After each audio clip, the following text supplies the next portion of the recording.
Bonjour et bienvenue sur Diagonale TV, championnat du monde féminin 2016. Yifan Hu face à Maria Muzychuk. 9e partie. Maintenant que la chinoise mène de 2 points et qu'il reste que 2 parties, donc il lui suffit d'un match nul avec les blancs. Une partie nulle suffit pour remporter le titre. Remporter ce titre qu'elle a déjà gagné plusieurs fois. Donc il reste aux noirs là par contre à jouer le tout pour le tout. Alors c'est pas facile d'essayer de gagner avec les noirs à ce niveau là de la compétition, mais ça peut arriver. C'est déjà, il y a quand même des fois des retournements, mais bon, il faudra en gagner 2 en plus, il faudrait qu'elle gagne en plus la dernière, mais pourquoi pas. En tout cas elle va tout tenter puisque sinon le match s'arrête. Donc c'est parti avec E4 pour Yifan qui ne change pas son ouverture fétiche du match, E4 c'est ce qu'elle a joué le plus souvent, comme Maria d'ailleurs. C5, alors voilà, donc là elle varie puisqu'elle a beaucoup joué dans le match E5, voilà la réponse symétrique. Là c'est la première fois, elle tente une ouverture plus tendue. Cavalier F3, cavalier C6, D4, puis on prend, cavalier prend, cavalier F6, cavalier C3, tout ça est normal. Et D6, voilà, alors là on aurait pu jouer aussi la variante Sveshnikov avec E5 directement, dans cette position, on peut aussi jouer E5, ces coups sont préparatifs, E5 directement, dans ce cas le cavalier vient en D5, en B5 ici, et il attaque la case D6, menace cavalier D6, échec, fou prend, dame prend, on a éliminé un fou important des noirs, et alors ici D6 c'est pas la même, fou 2, et maintenant E5, ce qui fait que maintenant si on joue cavalier B5, D6 est déjà défendu par le fou, déjà bien sûr, mais aussi par la dame maintenant, puisque le pion n'est pas en D7, la case et le pion donc sont défendus, et donc sur cavalier D5 on joue à 6, cavalier à 3, B5, et on menace de fourchette ici, voilà, et donc c'est pas tout à fait pareil, Donc cavalier B3, voilà, c'est pour ça qu'il vaut mieux jouer ce coup-là. Fou E7, petit roc, fou E3, normal, et fou E6. Vous voyez que alors le problème des noirs dans cette position, c'est la case des, bien sûr D5 qui est arriérée. C'est pour ça que le coup E5 est à la fois bien parce que ça permet d'aller vite, de développer ses pièces rapidement, ça a chassé le cavalier, ça contrôle la case D4, mais ça laisse le pion D6 en arrière. Ce pion D6 qui n'a pas de collègue pour le soutenir, et qui se retrouve devant une case D5 qui est déjà contrôlée par le pion ici, pion E4, le cavalier et la dame. Donc on rajoute du côté noir du contrôle sur cette case, qui est une case cruciale, qui est un poste d'invasion pour les blancs. F3, alors ce coup F3 est simplement dans l'idée de pouvoir jouer un jour cavalier D5, parce que tôt ou tard les blancs vont jouer cavalier D5, et dans ce cas-là, le pion E4, il faut le défendre, puisqu'il est attaqué par le cavalier F6. Voilà. Donc F3, simplement, est un coup qui défend E4, tranquillement, et qui laisse au fou sa liberté. Parce qu'évidemment, si on défend avec le fou, ce fou serait extrêmement passif. Qu'on le mette en D3 ou en B3. En D3, ça serait pas bien, puisque ça enlève du contrôle de D5, ici. Et en F3, il serait très très mal placé devant le pion F, alors que ce pion F... on sait que c'est souvent un pion crucial, notamment pour l'attaque. Donc, bon. Alors là, il est en défense, mais plus tard dans la partie, il pourrait jouer F4. Donc voilà l'idée, F3. Je protège E4, parce que tôt ou tard, cavalier D5, ça sera à l'ordre du jour. Cavalier A5. Alors pourquoi pas. Bon, alors c'est sans doute un coup normal qui se joue, mais alors moi j'aime pas trop ce coup, parce que on a le sentiment dans cette position, on me trompe peut-être, mais que ce cavalier quand même, qui est mieux placé, plus actif que celui-là. Parce que celui-là, déjà, il est bloqué par C5, il est bloqué par E5. En A5, il ne peut pas bouger. Donc il est un peu muselé, alors que lui, il a un peu plus d'air. Il peut venir en B4 éventuellement. Il pourrait, je sais pas, plus tard venir en E7, une fois que ça bouge, je sais pas. Donc j'ai l'impression qu'il est quand même un peu bon, mais pourquoi pas. Bon. Cavalier A5. Bon, cavalier prend, dame prend. Voilà. Et maintenant, dame D2. Voilà, tranquillement, les blancs... Encore une fois, c'est pas la première fois dans ce match qu'on voit ça, finissent leur développement en liant les tours. Voilà, on met la dame sur une bonne case. A noter qu'elle est protégée, la dame, par le fou. Donc il y a une petite menace ici qu'il faut connaître, positionnelle, c'est de jouer le coup cavalier D5. Parce que dans ce cas-là, la dame D2, hop, attaque la dame A5. Et si les noirs prennent, on joue d'abord cavalier prend fou, échec, roi bouge, et après je prends la dame. Ce qui fait que j'ai gagné une pièce au passage. Ce qui est une très mauvaise nouvelle. Donc attention, c'est un petit piège positionnel. Alors sur cavalier D5, du coup, les noirs ne peuvent pas prendre, ils sont obligés de revenir défendre le fou. On prend le fou E7, et alors D6 n'a plus de défenseur. Alors là c'est l'horreur. Les blancs ont la paire de fou, D6 va sauter, ça serait un désastre. Donc attention. Donc voilà, typique, c'est le coup. Alors c'est un coup classique qui part cette pseudo-menace. Ici, tour FC8. Maintenant, en cas de cavalier D5, qui est toujours possible, dame prend, cavalier prend, échec, roi F8, tout simplement. Il faut reprendre la dame ici. On reprend. Le roi prend le cavalier. On récupère la pièce. Et il n'y a pas de problème. C'est le roi maintenant qui défend.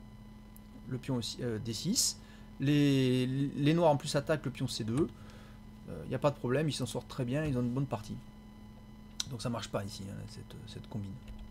Donc voilà, tour FD1, tranquillement. Donc on rajoute ici du contrôle sur la case D5. Voilà, toutes ces pièces empêchent le coup libérateur D5. Roi F8, voilà, bon ben vous voyez, hein, donc on le voyait dans la combine qu'on envisageait, mais on peut le jouer aussi tout de suite. Un petit contrôle sur le fou. Tranquillement, on se rapproche un peu du centre, ça peut toujours être utile. Et à 4. Alors voilà, le plan des blancs, dans cette position, le plan des blancs va être d'essayer de monter une attaque de pion sur cette aile ici. Alors c'est pas simple, hein, puisqu'il y a quand même les noirs qui contrôlent la colonne C. Hein, mais bon, il faut profiter du fait que ce pion D6 est arriéré, mal placé. Il faut essayer de prendre de l'avance ici. Et donc de prendre de l'air. Donc ce coup à 4 déjà prend un peu d'espace. A6. Voilà, bon, les noirs pareil. Ici bah, déjà on verrouille cette case B5 puisqu'on pouvait craindre des cavaliers B5, des choses comme ça qui proposent un échange de dames, qui attaquent D6. Il faut faire attention encore une fois. Et voilà, cavalier D5. Voilà, donc tôt ou tard, je l'ai dit, ce coup est à l'ordre du jour. Ça y est, à noter qu'en jouant ce coup là, il y a la découverte. Alors par contre, il n'y a plus de cavalier prend fou échec intermédiaire ici. On peut prendre la dame tranquillement. Tour prend. Cavalier prend. Très important. Quand le cavalier est en on ne laisse pas faire prendre le fou, puisque dans ce cas-là, D6 c'est faible tout le reste de la partie. On élimine ce cavalier tant que le fou protège. Pourquoi? Ça oblige les blancs à prendre du pion. Donc les blancs reprennent du pion et c'est fini. Au sens... C'est fini, c'est pas fini. Mais la partie n'est pas finie, mais c'est fini en termes de problème sur D6. Ce pion n'est plus faible. Puisqu'il y a un pion blanc devant, les blancs ne l'attaquent plus. Donc le fou E7 est libre de bouger. Le fou D7 va jouer, bien sûr. Là, il joue en D7, voilà, tranquillement. Il a un petit œil sur A4. Il a un petit œil sur B5, parce que peut-être que les noirs veulent jouer B5 eux-mêmes. Et voilà, les noirs ont une position correcte.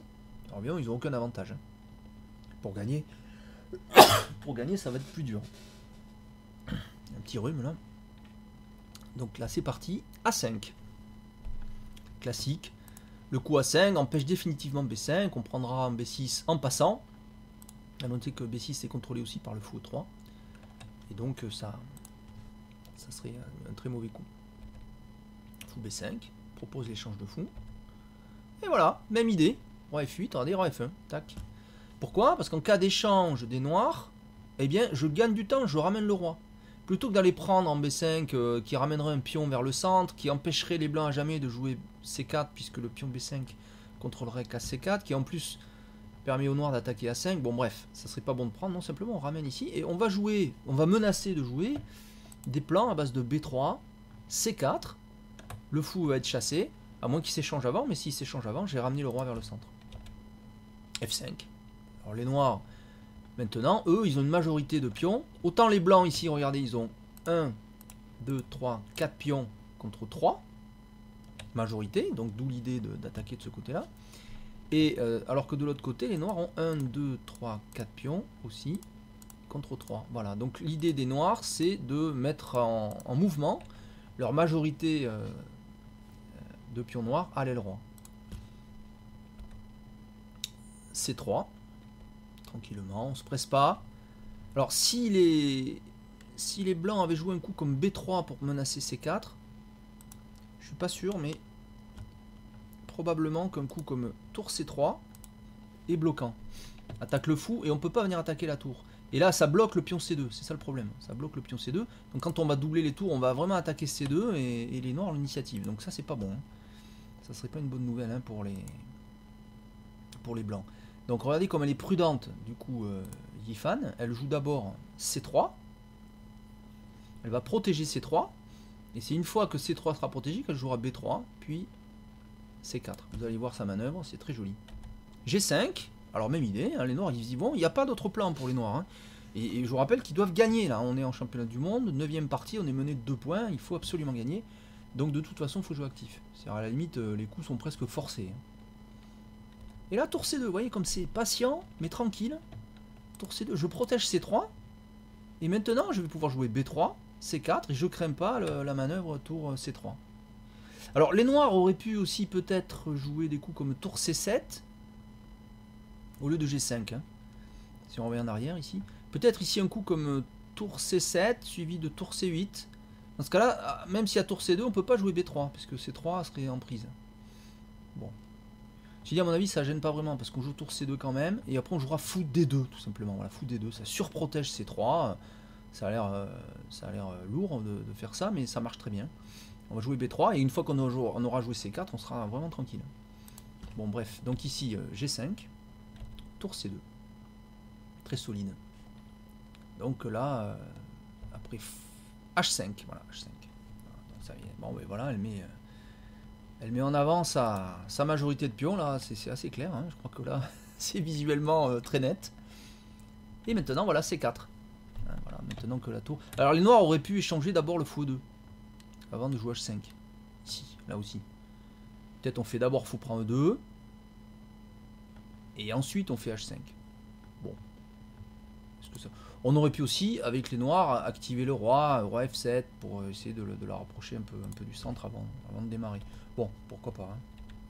Bon, C4 attaque le fou, en tout cas. Et là, G4. Voilà, on craint pas, bien sûr, il n'y a pas de prise. Puisque la tour, pour l'instant, la tour serait en prise. Donc on peut jouer G4. Et maintenant B4, voilà, tranquille. B4 parce que les blancs, ils aimeraient jouer C5 tout simplement. Ben oui, j'ai un fou là qui protège très bien cette case. Et puis une fois que j'ai joué C5, j'ai presque un pion passé. J'ai plus qu'à échanger les fous. Je fais C6. Pion B7 va tomber. Du coup le pion A6 sera passé, soutenu par une tour. Le pion C6 aussi, j'aurai 2 pions passés. Ça va être difficile là pour les noirs. Là on voit que la majorité blanche là, ça commence à devenir dangereux. F4. Alors les noirs aussi essaient de s'activer, ça c'est normal. Fou F2, on contrôle très bien là tout ça, il n'y a pas de problème. Voilà, de fou très il n'y a pas de gros danger pour l'instant ici. Hein. Même si les pions sont avancés, il n'y a pas de tour derrière, il n'y a pas grand chose. Et c'est quand même très bien défendu hein, du côté blanc, il n'y a pas de faiblesse. Et là fou D7. Voilà, fou D7 parce que peut-être que les noirs auront envie de jouer des coups comme H4, H3, des choses comme ça. Bon, alors le problème c'est que si on joue H4, on va se prendre F prend... Ah, peut-être pas d'ailleurs. Parce que si on joue H4, si on prend G4, c'est l'autre pion qui est libre. Attention, E4. Et là, on a un duo de pions qui devient menaçant. Avec... ça peut être dangereux aussi dans les deux sens. Hein. Les pions qui avancent trop, ça peut être faible, mais en l'occurrence, ça me paraît fort. Donc si on pourrait jouer H4, et en cas de prise, on joue E4. Et là, tout de suite, ça y est, c'est plus la même, il se passe des trucs. Alors les blancs, c'est pour ça que les blancs ici ne traînent pas pour attaquer de leur côté. Ils n'attendent pas que les noirs prennent l'initiative. C5. Donc là, on voit hein, les deux côtés comme ça qui font la course pour essayer de créer les premières menaces. Fou F5. Bien joué. Attaque la tour, pose la question, tu vas où? Contrôle la case E4, on a vu qu'il y a des idées de E4 aussi qui peuvent arriver, donc les noirs aimeraient bien jouer E4 d'ailleurs, parce que E4 ça fait une pression maximum sur F3, et si les blancs prennent, je prends, et là c'est dangereux, il commence à y avoir des choses, on a envie ensuite de bouger le roi, amener une tour en face du roi adverse, et il peut se passer des choses. Tour C4, voilà, ça explique le coup. Je contrôle la case E4, pas de problème, en cas de E4 je prends, et le fou ne peut pas reprendre. Et voilà, roi F7, pourquoi? Je ramène le roi près du centre, ce qui est jamais mauvais. Et puis, pourquoi pas, une tour qui pourrait maintenant envisager de coulisser quelque part là. Ça pourrait créer des menaces. Tour D1. Ah, alors celui-là. Tour D1. Alors, tour D1, peut-être dans l'idée que si les noirs prennent en C5, je peux pousser D6. Voilà. 6 prises en C5, D6 soutenu par la tour, et là, ce pion il devient très fort. Tour G8, voilà, toujours la même idée pour les noirs, pas de problème. Tu fais ce que tu veux, moi je continue mon plan. J'attaque du côté roi, j'ai poussé mes pions, maintenant je commence à ramener mes pièces lourdes et ben, je vais peut-être menacer des choses. G3. Alors les blancs bloquent. Parce que là peut-être que les noirs menaçaient eux-mêmes de jouer G3 ici. G3, H prend, F prend, le fou doit bouger, et puis c'est l'autre pion qui avance, et on commence à avoir des idées de pions passés là, avec peut-être des combinaisons possibles qui menacent de faire dame, des choses comme ça, donc il faut faire attention. Donc G3 ça bloque ce type d'idées. On peut plus jamais jouer à H4 ici, il y a prise. Voire même on bouge pas en fait, on ne bouge pas, on essaie d'éviter au maximum, on prendrait plutôt un G4 d'abord. Ah oui, il y a F4 qui est en prise, attention, là on menace, puis on prend F4, puis on prend et tour prend aussi. Donc là il faut que les noirs réagissent. Donc puis on prend G3 est presque forcé, à cause de la tour qui attaque F4. H prend, voilà, tranquille. Et maintenant tour à C8, voilà, c'est l'autre tour qui jusqu'ici était passive, qui maintenant vient remplacer la tour... C8 la tour C8 qui était venue en G8 est remplacée par la tour A. Voilà. Hop. On peut donc on peut prendre, mais donc il y aurait peut-être un échange de tours intermédiaire. Et là, pion prend G4. H prend G4. Et maintenant, roi G2. Voilà, tranquillement. Tranquillement. Donc là, l'attaque noire de ce côté-là a été complètement bloquée par des coups précis au bon moment, alors que la pression blanche à l'aile dame elle est toujours là. Il y a toujours cette pression ici. Il y a ce fou E2 qui vise un peu le pion A6, alors il est protégé ici par B7, mais les blancs pourraient jouer des coups comme C6, C6, menace pion prend B7, et si les noirs prennent, on prend de la tour, et on voit tout de suite que ce fou attaque A6. Voilà, donc tout ça est faible parce que c'est sous l'attaque, vous voyez, de ces deux fous là, hein, ces deux fous, et notamment le fou de case blanche. Et même le fou de case noire ici joue un rôle, hein, voilà, sur la case C5, sur la case B6. Et voilà, donc c'est difficile. Alors que vous voyez, il n'y a pas l'équivalent du côté noir. Du côté roi pour les noirs. Donc c'est difficile. Là, on voit pas comment les noirs pourraient avoir des chances de gain. Les blancs n'ont fait aucune faute. Les noirs ont bien tenté de monter une attaque, mais elle est repoussée assez facilement, là, on a l'impression. Fou D7. Alors, petite menace peut-être, fou B5. Et enfin échanger ce fou. Peut-être qu'il aurait fallu l'échanger quand c'était faisable, parce que là on voit que ce fou joue contre ces deux pions là. Et peut-être fallait laisser les fous de case noire. Tour H1. Voilà. Cette tour a fini bon, le travail qu'elle faisait là. Et donc ici bah, elle menace de venir en H7, elle menace voilà, de prendre la colonne ici, puis d'embêter les noirs tout simplement.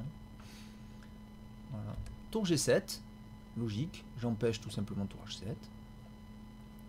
Bon, c'est un coup quand même qui reste passif. La tour est moins libre que là, puisque là, elle pouvait coulisser de ce côté-là, mais là, elle peut plus. Elle est bloquée par 3 pièces, donc elle n'est pas prête de se libérer pour aller de l'autre côté. Et elle est que passive, au sens où elle défend G4. Hein, G4 qui est attaqué par le fou, par la tour. Regardez, à contrario, cette tour, comme elle est active, au sens, justement, elle fait pression sur G4, et en même temps, elle soutient la poussée C5. Puis on prend D6, c'est l'heure pour les blancs. Fou prend. Et maintenant, tour prend C8. Fou prend C8. Et là, mauvaise nouvelle, fou C5. Problème. Le fou est attaqué. Alors on a un pion passé pour les blancs en D5. Il y a aussi un pion passé pour les noirs en E5. Mais on voit bien que c'est quand même les blancs qui sont plus actifs. Ce fou est passif, il est en défense. Cette tour est passive, elle est en défense. Ce fou, il est passif, il est en défense. Et alors toutes les pièces blanches, elles sont en attaque. Il n'y a rien, elles ne sont pas en défense. Il y a que le roi presque qui protège le G3 et encore. Parce qu'il n'est pas plus... voilà. En tout cas là, il y a un problème sur D6, il faut réagir. Et puis la tour H1 qui est active va venir en H6 très certainement très vite. C'est-à-dire que là, si les noirs jouent un coup comme, imaginons, c'est pas ce qui a été joué, mais imaginons roi E7, mais simplement, regardez, tour H6, et voilà, qu'est-ce que je fais? Je peux rien faire. Je vais pas mettre le fou en C7, ça, parce qu'il y a D6, échec au roi, et ça gagne le fou.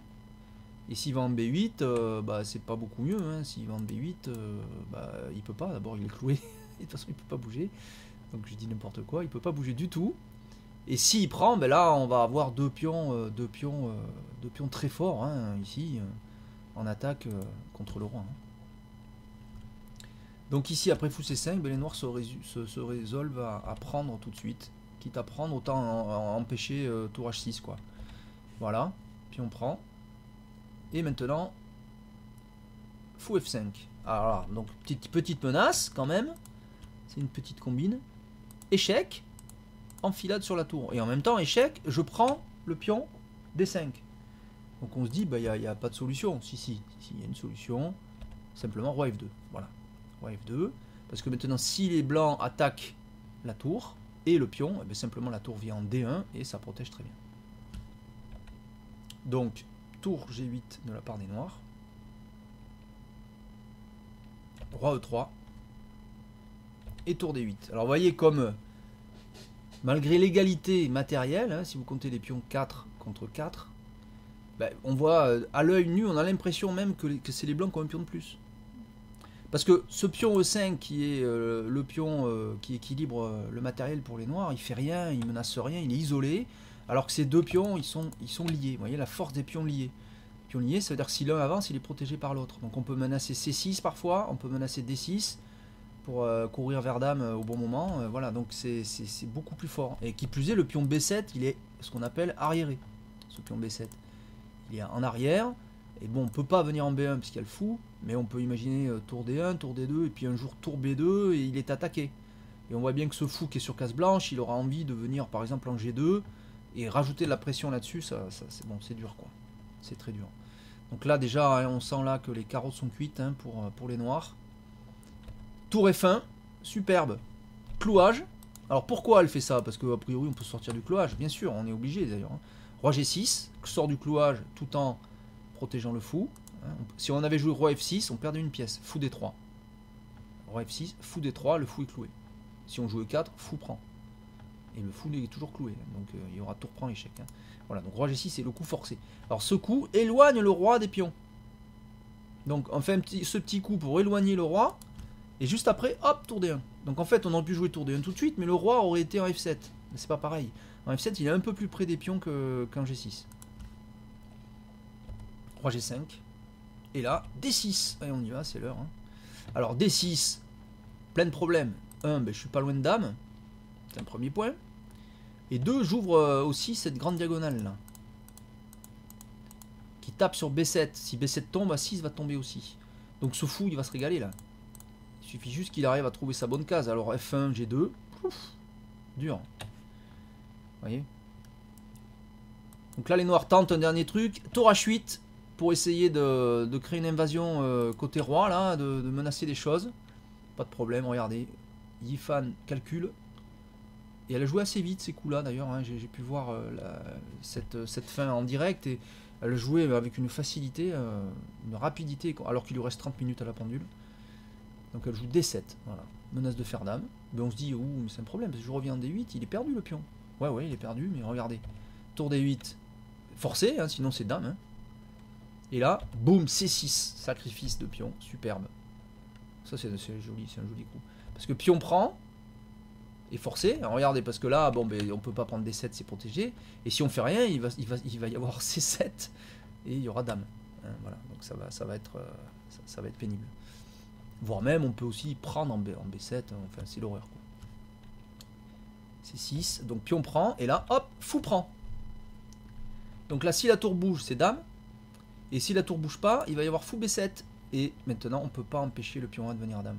Fou B7, je contrôle toutes les cases blanches. Ce qui fait que j'annihile tout pouvoir de défense de ce fou. Et même de la tour. Voilà, c'est-à-dire que je contrôle toutes les cases qui permettent d'aller faire dame. Les noirs jouent encore quelques coups. C5. Fou B7. C4. A6. Et là, Maria Muzichuk abandonne cette partie qui est vraiment perdue. Les blancs vont faire dame, alors que ce pion là il va pas faire dame jamais. Hein. La case C1 est complètement contrôlée. Donc ce championnat du monde se termine par une superbe victoire hein, de Yifan Hu par 3-0 au final. Bon, même si cette dernière victoire, bien sûr, est due au fait que les noirs ont tout tenté pour revenir, mais n'empêche que c'est quand même assez clair. Donc le classement est respecté. Et je crois que bon, ben, on peut saluer la performance de Yifan qui n'a vraiment pas été inquiété du match, on peut dire, hein. C'est-à-dire que même si Maria a fait de belles parties vers la fin, en deuxième moitié de championnat, elle a posé des petits problèmes, mais il n'y a jamais rien eu de vraiment décisif. Ça s'est joué à peut-être, bon, elle n'a pas trouvé les coups les plus précis, mais bon, Yifan a joué quand même avec grande facilité. On a le sentiment quand même que il y a vraiment une classe d'écart entre les deux joueuses. On le savait a priori au départ, étant donné la différence de classement de 200 points Elo, c'est quand même assez important. Mais bon, on le voit à l'arrivée de façon nette aussi, et à la fois dans le résultat et dans le style. Voilà, donc bravo Yifan pour cette. Je crois que c'est la 3 ou 4e fois qu'elle gagne le titre. Donc elle domine les échecs féminins et elle fait partie des meilleurs joueurs du monde, toutes catégories, puisqu'elle a 2660 Elo. Elle a déjà, je crois, atteint 2700, donc elle fait partie des 50-100 meilleurs du monde, hein. Donc elle est vraiment. Voilà, elle est vraiment au top. Elle a joué le tournoi aussi de Vekanze avec tous les grands joueurs cette année. Il y avait Carsen, il y avait Anand.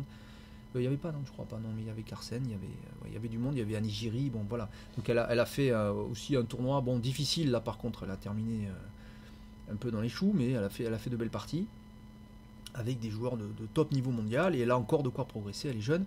Voilà, donc on l'attend dans les prochaines années, peut-être à réussir maintenant des performances bien dans les tournois mixtes et d'essayer d'arriver à faire aussi bien, pourquoi pas, hein, que Judith Polgar, hein, pourquoi pas, ça, c'est tout le mal qu'on lui souhaite et c'est ce qu'on espère pour sa progression et notre plaisir de spectateur. Voilà, merci de m'avoir suivi donc sur Diagonale TV pour ce championnat du monde féminin, j'espère que ça vous a plu. Et que bon, ben, on essaiera de suivre au moins je suis au moins les championnats du monde comme vous l'avez vu, et puis quelques tournois intéressants le long de la saison. Voilà, merci de m'avoir suivi, à bientôt, à la prochaine pour un autre événement sur Diagonale TV. Au revoir.